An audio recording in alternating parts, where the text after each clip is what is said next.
بسم الله الرحمن الرحيم.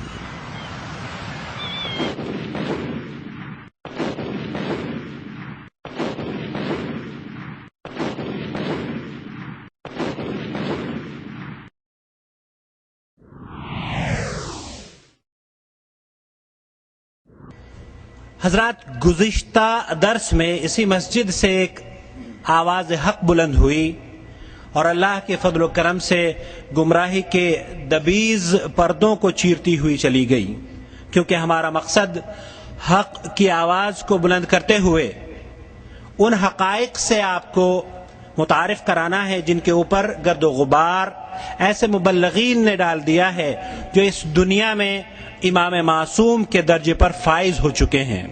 ان کی زبان سے نکلا ہوا ہر لفظ حق سمجھا جانے لگا ہے، جبکہ حق اللہ کی کتاب اور اس کے پیارے رسول صلی اللہ علیہ وسلم کی سنت ہے۔ ہماری دعوت قرآن و سنت کی دعوت ہے۔ کتاب و سنت کی فکر کو تعویل فاسد اور تقلید عامہ جیسی چیزوں سے پاک رکھنا ہماری جد و جہد ہے۔ ہم کسی شخص پر تنقید نہیں کرتے، البتہ یہ بھی ضروری ہے کہ قرآن و سنت کی بالادستی کے لیے اس اسلوب کو اخذ کرتے ہیں، اس اسلوب کو اپنائیں جو ہمارے اسلاف نے کیا ہے۔ حضرت امام ابن تیمیہ رحمۃ اللہ علیہ نے مجموعۃ الفتاوی میں نقل کیا ہے، محمد ابن بندار السباق رحمۃ اللہ علیہ نے فرمایا کہ میں نے امام احمد ابن حنبل رحمۃ اللہ علیہ سے کہا کہ کسی کو ضعیف یا کذاب کہتے ہوئے میں اپنے اوپر ناگواری محسوس کرتا ہوں، تو امام احمد ابن حنبل رحمۃ اللہ علیہ نے فرمایا اگر تم چپ رہے اور میں چپ رہا تو جاہل کو صحیح اور غلط کے بارے میں کون بتلائے گا؟ اور بقول شاعر، دستار کے ہر تار کی تحقیق ہے لازم، دستار کے ہر تار کی تحقیق ہے لازم، ہر صاحب دستار معزز نہیں ہوتا۔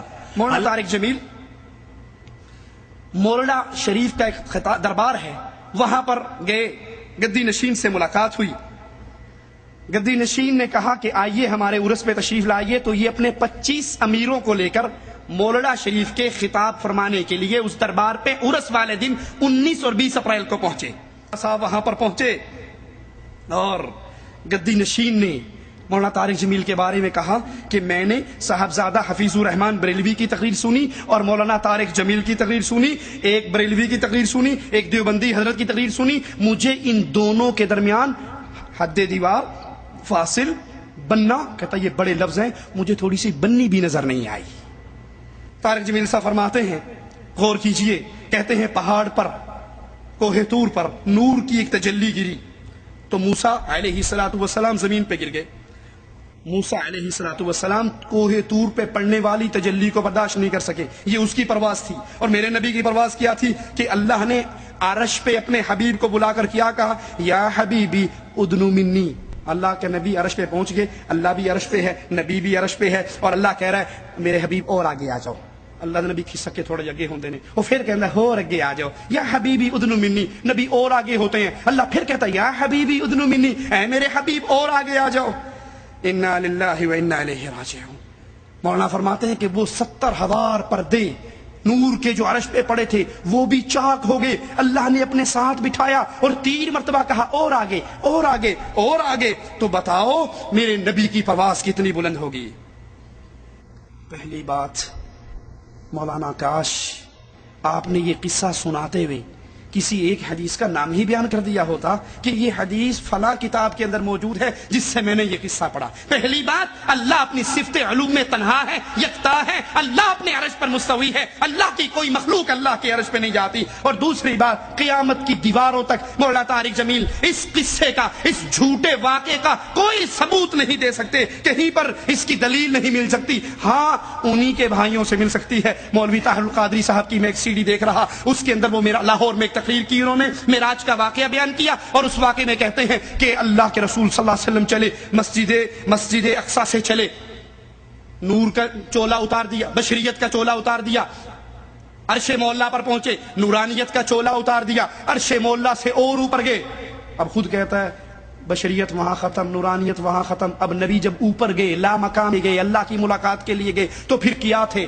نہ نور تھے نہ بشر تھے، پھر کیا تھے؟ تو شیر پڑتا ہے ہکے جڑا ہی ہک کو ڈو جانے او کافر تے مشرک ہے. کہ اللہ اور محمد عرشوں سے اوپر جا کر ایک ہو گئے، جو دو کہے گا وہ کافر ہے. اور پھر ایک کیسے ہوئے؟ وہ کہتا ہے اللہ کے نبی نے عرش کو چھوڑا، اللہ نے کہا عرش کو چھوڑ، آگے آ. پھر نبی اور آگے گئے، اللہ اوپر سے اتر رہا ہے، نبی نیچے سے جا رہے ہیں. یہاں پہنچتے پہنچتے نبی نکڑ پہ پہنچے، اللہ باہر آیا، اپنے حبیب کو کہا حبیب اندر آ، حبیب اندر آ، بڑی پیاری جگہ ہے. حبیب اندر آیا، اللہ نے دروازہ بند کر دیا. کہا اس کے بعد کیا ہوا تمہیں کوئی خبر ہی نہیں ہے.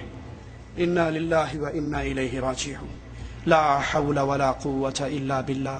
میرے نبی سے پوچھا گیا، اے اللہ کے نبی آپ نے اللہ کو دیکھا ہے؟ کہا میں اللہ کو کیسے دیکھتا، وہ تو نور ہے. عائشہ فرماتی ہے جس نے یہ کہا کہ محمد صلی اللہ علیہ وسلم نے اللہ کو دیکھا ہے، اس نے اللہ پر تو اللہ کے رسول پہ تہمت باندھی ہے. اور مولانا طارق جمیل اور مولوی طاہر القادری دونوں گلے مل کر کہہ رہے ہیں کہ اللہ اس طرح قریب ہوا. طاہر القادری باقاعدہ ہاتھ کر دیکھو، یہ ایک کمان ہے، ایک کمان یہ اللہ کی، ایک کمان یہ رسول اللہ کی، یہ مثل معانقہ ہو گیا. یعنی دونوں نے گلے مل لی اور معانقہ ہو گیا. لا حول ولا قوت الا باللہ. ان اہل شرک کی تقریروں کو سننے والوں، ان کے جلسوں میں جانے والوں، ان سے محبت کرنے والوں، ان سے دوستی کرنے والوں، ان کا دم بھرنے والوں، ان کو امام بنانے والوں، ان کی نمازیں، ان کے پیچھے اپنی نمازیں پڑھنے والوں، کیا یہ ساری گمراہی تمہارے کھاتے میں نہیں جائے گی اگر تم نے اس شرک کے پڑے ہوئے پردوں کو نہ اتارا، تم نے لوگوں کے سامنے اس حقیقت کو بیان نہ کیا؟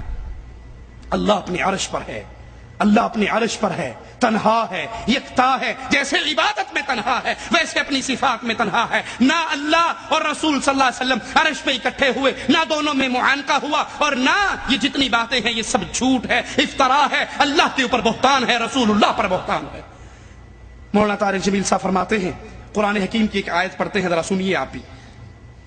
قل لو كان البحر مدادا لكلمات ربي لنفد البحر قبل ان تنفد كلمات ربي ولو جئنا بمثله مددا. اللہ کی شان کی ایک آیت ہے کہ اگر سارے سمندر سیاہیاں بن جائیں اور اللہ کی تعریفوں کے جملے لکھنے شروع کیے جائیں، یہ سمندر کی سیاہیاں ختم ہو جائیں گی. اللہ کہتا ہے میں اتنے سمندر سیاہیوں کے اور دے دوں، وہ بھی ختم ہو جائیں گے، لیکن اللہ کی تعریف ختم نہیں ہوگی.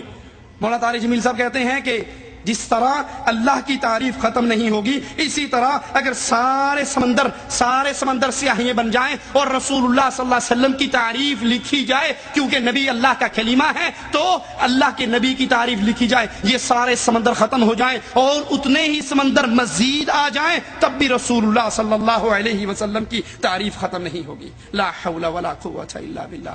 حضرت جی یہ تعریف مانوی نہیں ہے، یہ قرآن کو اپنے الفاظ میں بدلنا نہیں ہے.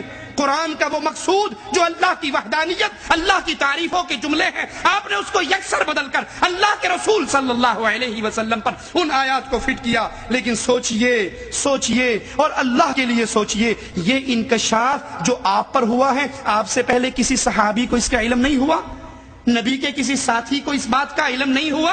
یہ آپ نے کہاں سے پڑھا، یہ آپ نے کہاں سے سنا، یہ آپ نے کس شیخ سے سیکھا، اور یہ تفسیر کس صحابی نے بیان کی، کس تابعی نے بیان کی، کس محدث نے بیان کی؟ جو آپ کے جی میں آئے اپنے نبی کو اٹھاؤ اور اللہ کے ساتھ ملا دو. رسول اللہ صلی اللہ علیہ وسلم نے اسی غلوب سے اپنی امت کو منع کیا تھا. مولانا فرماتے ہیں طارق جمیل صاحب کہ اللہ نے اپنے نبی کو پکارا، کس طرح؟ یا ایھا النبی. اب اس کا ترجمہ سنیے اور یاد رکھیے، ترجمہ سننے سے پہلے جو مجمع ہے وہ مجمع باب مولڈا شریف کے دربار کا مجمع ہے، وہ قبر پرستوں کا مجمع ہے. اس میں مولانا پر کہتے ہیں یا ایھا النبی، ترجمہ کرتے ہیں اے غیب کی خبریں سنانے والے، اور نیچے سے مجمع نعرہ حیدری، نعرہ رسالت، نعرہ غوثیہ. یہ غیب کی خبر سنانے والے یا ایھا النبی میں سے کس حرف کا ترجمہ آپ نے کیا ہے، کس لفظ کا ترجمہ کیا ہے؟ کیا یہ اللہ کے قرآن کو اپنی زبانوں سے موڑنا اور تروڑنا نہیں ہے؟